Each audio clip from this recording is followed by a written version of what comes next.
So hello guys, it's the man BFP4F here once again, back at you with another gameplay commentary.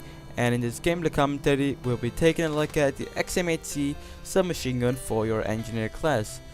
But actually in this video I was supposed to give a shout out to the person that requested this weapon, but a lot of people actually requested this weapon and I can't remember who actually requested it. So sorry for the people that requested it, but I just forgot your guys' name. But for the one that requested it, you guys know who I'm talking about. About the gameplay, it was a quick round on Myanmar with the XM8C, of course. I got one death. It would have been flawless if I did not get that death. It was a pretty unfortunate death because I accidentally pressed on my T button on my keyboard instead of G, which are my adrenaline shots, so that caused me to die. But other than that, it's a pretty entertaining gameplay and I hope you guys will enjoy it. Now off the bat, the attachments that I was running were the Stingray mags, Predator barrel, stabilized stock, and the Desert holographic sight. Why I was running which attachment, I will get onto that later on in this video. Right, about the XM8C. The XM8C has 24 bullets per magazine with 4 magazines spare. This makes you have a total of 96 bullets, which is quite good, considering that a lot of other guns do not have that much ammo. So you can go more towards the way of getting something like CQC ammo instead of going straight for something like Viper mags, Stingray mags, or Casket mags, just because you do have quite a nice amount of ammo. The XM8C shoots at a regular 600 rounds per minute, give or take a few.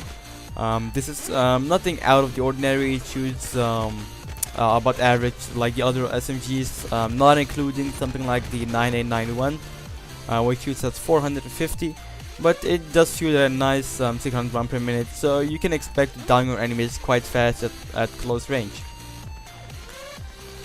One of the worst aspects of the XM8C is its reload time. The reload time of the XM8C is a total of 5 seconds, which I think is the longest reload that I've ever seen on a submachine gun. And the animation is also quite weird, and it does cause a double reload glitch quite a lot.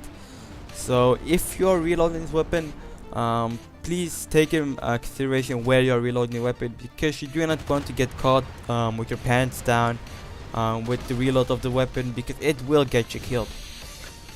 Now the deviation of the weapon.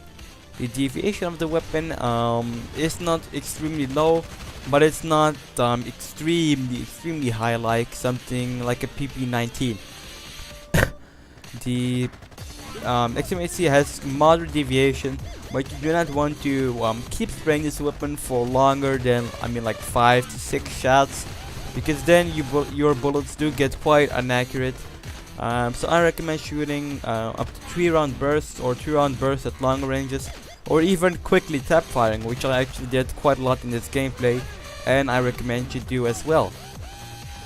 Now the weapon is known for its high accuracy, and because of that, it doesn't have that much recoil. The recoil is actually pretty manageable.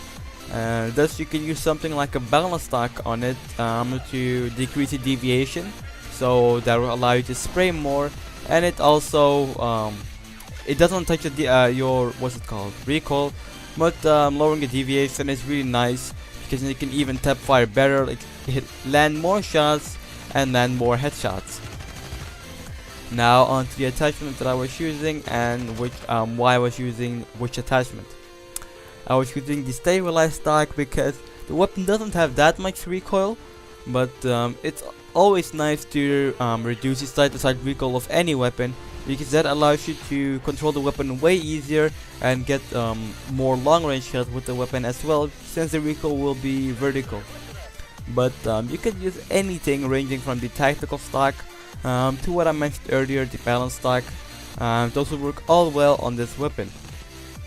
Now I was using the Stingray mags in this gameplay, just because I find that it gives a good mix between close to medium to long range damage for a submachine gun, and it gives you quite a nice amount of bullets extra in your magazine. It does come with a range loss, and that's why I would recommend, if you're using your Stingray mags, to use something like the Predator barrel, standoff barrel, or the close-in barrel. Now you could also be using something like Viper mags or Casket mags.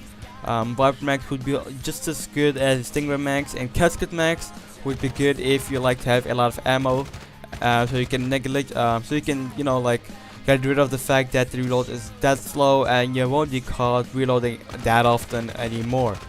But also something like extra mags or high capacity mags will do just as good, since the damage of the weapon is not extremely low like some people think it is.